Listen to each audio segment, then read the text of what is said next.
Buenas tardes, hermanos. Hemos llegado al miércoles 29 de abril del 2020. Pues seguimos estudiando el libro de Números. Llegamos a Números capítulo 25. En el capítulo anterior estudiamos acerca de cómo Balaam, el profeta o el brujo, ese vidente, quería maldecir al pueblo de Israel, pero lo único que salían eran bendiciones. Entonces Balac, el rey de Moab, se molestó, se enojó y se fue. Así comienza diciendo, versículo 25. Entonces, número 24, 25. Entonces se levantó Balaam y se fue y volvió a su lugar, y también Balac se fue por su camino. Y luego todo el capítulo 25, lo voy a leer. Moraba Israel en Sittim, y el pueblo empezó a fornicar con las hijas de Moab, las cuales invitaban al pueblo a los sacrificios de sus dioses, y el pueblo comió y se inclinó a sus dioses. Y así acudió el pueblo a Balpeor, y el furor de Jehová se encendió contra Israel. Y Jehová dijo a Moisés: toma a todos los príncipes del pueblo y ahórcalos ante Jehová delante del sol, y el ardor de la ira de Jehová se apartará de Israel. Entonces Moisés dijo a los jueces de Israel: matad cada uno a aquellos de los vuestros que se han juntado con Balpeor. Y he aquí un varón de los hijos de Israel vino y trajo una madianita a sus hermanos a ojos de Moisés y de toda la congregación de los hijos de Israel, mientras lloraban ellos a la puerta del tabernáculo de reunión. Y lo vio Finés, hijo de Eleazar, hijo del sacerdote Aarón, y se levantó de en medio de la congregación y tomó una lanza en su mano, y fue tras el varón de Israel a la tienda, y los alanceó a ambos, al varón de Israel y a la mujer por su vientre. Y cesó la mortandad de los hijos de Israel, y murieron en aquella mortandad 24,000. Entonces Jehová habló a Moisés diciendo: Finés, hijo de Eleazar, hijo del sacerdote Aarón, ha hecho apartar mi furor de los hijos de Israel, llevando de celo entre ellos, por lo cual yo no he consumido en mi celo a los hijos de Israel. Por tanto, diles: he aquí yo establezco mi pacto de paz con él, y tendrá él y su descendencia después de él el pacto del sacerdocio perpetuo, por cuanto tuvo celo por su Dios e hizo expiación por los hijos de Israel. Y el nombre del varón que fue muerto con la madianita era Simri, hijo de Salu, jefe de una familia de la tribu de Simeón. Y el nombre de la mujer madianita muerta era Cosbi, hija de Sur, príncipe de pueblo, padre de familia de Madián. Y Jehová habló a Moisés diciendo: hostigad a los madianitas y heridlos, por cuanto ellos os afligieron a vosotros con sus ardides, con que os han engañado en lo tocante a Balpeor. Y en lo tocante a Cosbi, hija del príncipe de Madián, su hermana, la cual fue muerta el día de la mortandad por causa de Baal Peor. Bueno, el título para hoy es una trágica secuela. Secuela porque de lo que siguió del capítulo anterior. En realidad parece que habían tenido la victoria, pero luego volvieron a incurrir en pecado el pueblo de Israel. Entonces se levantó Balaam y se marchó y volvió a su lugar. Pero antes de hacerlo, este vidente Balaam, este profeta, o no, algunos le llaman profeta, este vidente fue y le dijo a Balac en realidad cuál era la estrategia para que el pueblo se perdiera, el pueblo de Israel. No lo pudo maldecir, pero dio una estrategia diferente para desbaratar las filas de Israel. Lo que no se podía conseguir con la magia podía lograrse con la idolatría. Balaam sugirió que algunas mujeres moabitas, posiblemente prostitutas del altar de Baal, visitaran el campamento de Israel e invitaran a los hombres a una celebración religiosa, a una orgía. Pues los iban a invitar a una comida, pero al final de cuentas era una orgía. Y Balac siguió el consejo de Balaam. Eso está en el capítulo 31. Ahorita estamos en el capítulo 25, pero en el 31 se nos explica que Balaam le dio ese consejo a Balac y Balac lo hizo, mandó a esas mujeres para atrapar a los hombres del pueblo de Israel. Así que participar en el festival y banquete de Moab implicaba la veneración de sus dioses. Después de esto vino la tragedia cuando Israel se unió a Baal Peor. El dios de los madianitas era Baal de Peor, así se llamaba ese lugar. Vamos a ver entonces a esos personajes. La enseñanza para hoy tiene que ver con los personajes que estudiamos en este pasaje. El primero de ellos, el enemigo despiadado. Número uno, hay un enemigo despiadado, no solamente en esta historia, en la historia de la humanidad. Ese enemigo despiadado es Satanás. Detrás de la caída idólatra de Israel, el enemigo siniestro, hay uno más siniestro que Balac, hay uno peor que Balaam, uno que siempre trabaja para contaminar y hacer daño al pueblo de Dios, es el diablo. A lo largo del viaje por el desierto, el diablo utilizó todas las artimañas posibles para crear problemas, descontento, relaciones dañadas dentro de la familia, envidias al liderazgo, miedo, rebelión, desobediencia, rivalidad, deslealtad, peleas e irreverencia. El diablo siempre trabaja, siempre está alerta. Y si lo hizo con el pueblo de Israel, lo hace con nosotros. Por eso tenemos que estar siempre velando y orando. Ahora el atractivo de la inmoralidad es que el presente del diablo es la inmoralidad sexual. Cuando el diablo fracasa en una empresa, pues rápidamente crea otra. Y Pedro describió al enemigo como un león rugiente buscando a quien devorar. Constantemente está al acecho. Los cristianos debemos estar alerta por si aparecen peligros por parte del diablo. Así es que el primer personaje que está en la historia y que también está en nuestra historia es un enemigo despiadado. Número 2, segundo personaje, los hombres inestables. Los hombres inestables del pueblo de Israel. Lo último que leemos acerca de esos hombres de Israel fue que estaban regocijándose por lo que Dios había hecho con las victorias anteriores sobre los reyes de Seón y Og. Ganaron a ese pueblo, pero la capacidad de conquista en un área de la vida no garantiza la seguridad en otras áreas. Estos soldados tenían la fuerza para luchar contra enemigos externos, pero carecían de poder para luchar contra su problema interno, para vencer su interior, su pecado. El pasaje identifica tres enemigos a los que se rindieron estos hombres de Israel fácilmente. Estos hombres de Israel se rindieron ante la inmoralidad. Sabían muy bien que prostituirse iba en contra de los mandamientos de Dios. Cometieron adulterio porque seguramente esas mujeres madianitas que vinieron, o esas mujeres moabitas que vinieron, eran casadas o eran prostitutas. Y entonces fornicaron o adulteraron. Por desgracia, la infidelidad también está presente en nuestros tiempos. El sexo se ha convertido en el ídolo más venerado de nuestra época, y la Biblia está llena de advertencias sobre sus poderes destructivos. A lo largo de toda la historia bíblica y toda la historia de la humanidad, el mal uso del apetito sexual ha corrompido a muchas personas prometedoras, ha roto familias enteras y ha destruido comunidades. Así es que el primer problema que tuvieron estos hombres de Israel fue la inmoralidad. Número 2, la idolatría. Con sus estratagemas, esas mujeres moabitas o madianitas invitaron deliberadamente a aquellos hombres de poca voluntad a los sacrificios que hacían a sus dioses y aceptaron. Terminaron adorando a Baal de Peor. Nosotros vivimos en una época idólatra. Um, no debemos limitar nuestra percepción de la idolatría a las estatuas de la cultura pagana, porque hoy vivimos en un mundo tan pecaminoso que todas las cosas, sean inocentes o no, tienen un potencial idolátrico. Todo tiene potencial idolátrico. No sé, algunas personas idolatran el dinero, otras el trabajo, la familia, líderes espirituales. Uh, es grave eso lo que está pasando. Otros idolatran la sexualidad, las posesiones materiales, la comida, las relaciones, la bebida, el ocio, los videojuegos, las redes sociales, los artistas, los políticos. Todas estas cosas que son inofensivas o apropiadas si se encuentran en el contexto adecuado, pero se pueden convertir en poderes que desplazan a Dios del pensamiento humano y se convierten en ídolos para nosotros.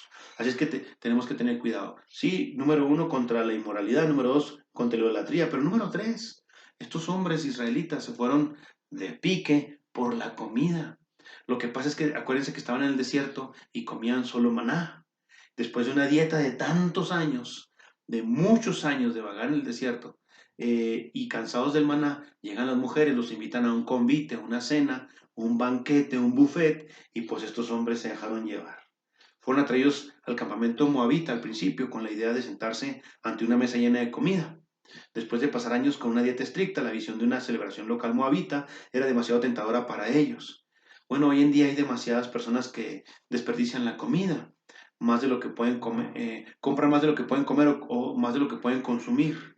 O peor, consumimos demasiada comida, tanto que no necesitamos. No estoy diciendo que no disfrutemos la comida, lo que estoy diciendo es que a veces comemos de más o consumen demasiado alcohol, mientras que millones de personas que viven en el mismo planeta pasan hambre todos los días. Un lujo tan extravagante es vergonzoso en un mundo donde hay multitudes de personas que carecen de las necesidades básicas para sobrevivir. Entonces no se trata de estar despreciando la comida tampoco. Pero estos hombres cayeron ante eso. Entonces llevamos el enemigo latente, que es el Satanás; los hombres inestables, que son estos hombres del pueblo de Israel; y número tres, tercer personaje, pues Dios, el Señor que está agraviado. Dice la Biblia, el pasaje: se encendió la ira del Señor contra Israel. Los hombres israelitas habían ofendido a su santidad ignorando su palabra, deshonrando su nombre, manchando su testimonio y provocando su ira. Entonces Dios le dijo a Moisés que castigara a los líderes de las tribus, dijo que matara a los príncipes de las tribus que hubieran participado en este escándalo. Seguramente porque los príncipes, los líderes no habían detenido a esos hombres para que fueran a prostituirse, a adulterar con las mujeres moabitas o madianitas. Y para que sean un ejemplo, pues los líderes tienen que estar al pendiente para evitar que las personas se vayan, el pueblo se vaya al pecado. La ofensa era un acto público de apostasía tan grande que no se podía pasar por alto. Entonces, pues tenemos a Dios que está ahí, en este momento está agraviado. Dios se puede ofender, se ofende cuando nosotros tenemos actitudes incorrectas, cuando nos portamos mal, cuando no hacemos lo que es agradable delante de sus ojos. Cuarto personaje, los infractores descarados. En medio de todo esto, el pueblo, cuando Dios les dice que mate a los príncipes, y entonces empezaron a matar a todos los que habían ido a adulterar, pues eran muchos.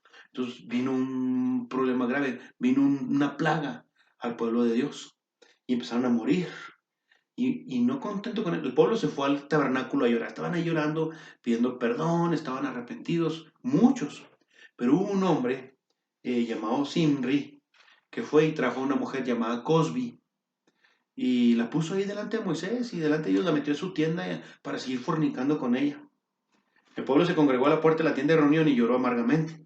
Mientras los demás estaban en medio de un acto público de remordimiento, Simri, uno de los israelitas, trajo una mujer moabita al campamento y la llevó a la tienda de su familia para seguir manteniendo relaciones con ella. Se nos dice que esa mujer Cosbi era hija del jefe de Madián, o sea, era la hija del jefe de aquellos madianitas. Simri ignoró por completo el dolor del pueblo y el liderazgo de moral de Moisés. Si el pecado de los demás ya era ofensivo hacia la comunidad, la inmoralidad descarada de este hombre simeonita era un acto de provocación insolente, que no se podía concebir de ninguna de las maneras. No hay que consentir en esas cosas. Tolerarlo habría sido ofensivo para Dios y el peor ejemplo posible para los jóvenes israelitas. Pero un hombre de la comunidad, el nieto de Aarón, se llamaba eh, Finés, el hijo de Eleazar, y Eleazar era hijo de Aarón, entonces el nieto de Aarón, fue y lo mató. Y ahora llegamos al punto donde queremos llegar. Finés es nuestro ejemplo a seguir en esta historia. De todos los personajes, de Satanás, de esos hombres eh, que se fueron al pecado, de ese Dios que estaba ofendido, y de esos infractores descarados de como Simri y esa mujer Cosby. Luego sí, el personaje que sigue es Finés. Y entonces es la enseñanza para nosotros. Este hombre decidió obedecer a Dios y fue y encajó con una lanza a Simri y a Cosbi, a los dos, en el vientre los mató. Y fue un ejemplo para todo el pueblo. Y en el momento que lo hizo, se acabó la plaga. Entonces el quinto personaje es este sacerdote Finés, el sacerdote entusiasta. Y si es un cuadro de nosotros, pues entonces tenemos que nosotros considerarlo seriamente y tomar las enseñanzas de él. En ese trágico momento de la historia, Finés, el nieto de Aarón, se convirtió en el ejemplo para Israel, obediente a la palabra de Dios, con celo por el honor del Señor y comprometido con su servicio. Aprendamos algunas cosas. Primera cosa, Finés era obediente a la palabra de Dios. Finés sabía que la aventura de Simri con la mujer medianita no era correcta. Y como era uno de los maestros de Israel, el sacerdote sabía que la paga de tal pecado idolátrico e inmoral era la muerte. Así que actuó rápidamente como juez de la comunidad. Aquí vemos a un hombre que estaba dispuesto a hacer la voluntad de Dios, por muy impopular que pareciera. Pero gracias a su intervención rápida, cesó la plaga. Y cuando mató a Simri, a Cosbi, ya había muerto 24,000 personas a causa de la plaga. Pero en cuanto él actuó, se cesó la plaga. Así es que Finés era obediente a la palabra de Dios. Número 1, seamos obedientes a la palabra de Dios. Número 2, Finés tenía celo por el honor de Dios. La intervención del sacerdote salvó la vida de miles de personas. Era un hombre dispuesto a poner a Dios en primer lugar, no importaba el precio. No solamente se había quebrantado los mandamientos específicos, sino que el honor del nombre de Dios estaba en juego. Y el Señor dijo que Finés demostró su celo por mí entre ellos, así dijo Dios. Dios debía ser exaltado y adorado en la comunidad, no ignorado, no deshonrado, no despreciado. Honrar el nombre de Dios es una prioridad crucial para el creyente de hoy. Seamos como Finés, hermanos, tengamos celo por las cosas de Dios. Hoy vivimos en una sociedad que tiene poca consideración por los valores espirituales y por la pureza moral. Bueno, nosotros valoremos las cosas que son de Dios. Tengamos celo por la obra de Dios, por la palabra de Dios. Así es que, número uno, seamos obedientes a la palabra de Dios como fines. Número dos, tengamos celo por el honor de Dios como fines. Y número tres, Finés estaba comprometido con el servicio a Dios. Todas las comunidades necesitan líderes ejemplares y guardianes morales, todas. Finés representaba una nueva generación, personas dispuestas a comprometerse con el Señor.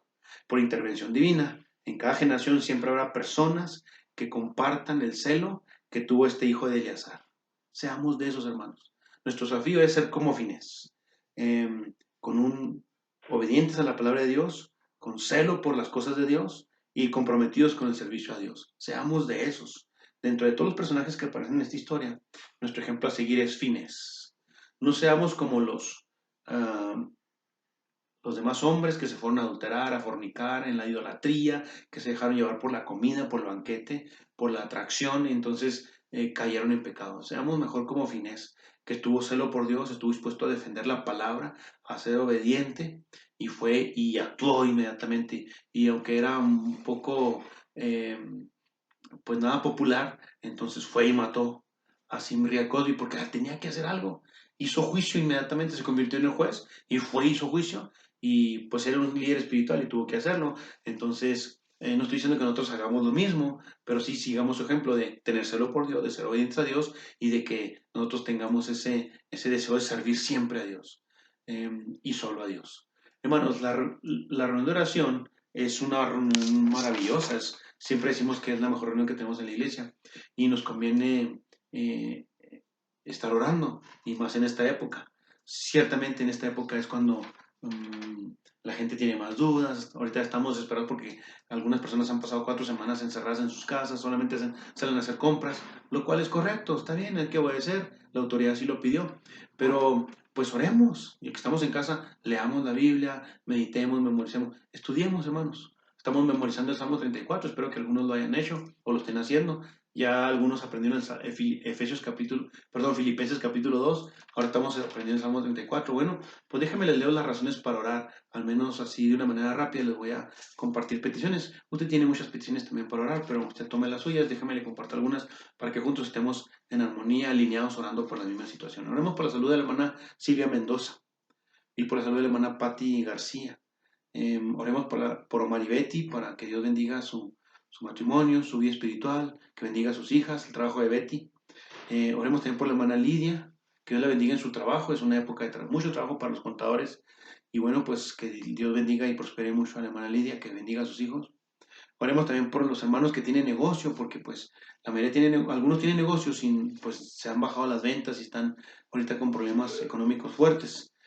Oremos también por consuelo para los que han perdido algún ser querido a través de enfermedades o a través de accidentes o situaciones difíciles que han enfrentado. No estoy diciendo que exactamente por coronavirus, pero también si alguien ha perdido algún familiar por esta pandemia, pues debemos orar por ellos.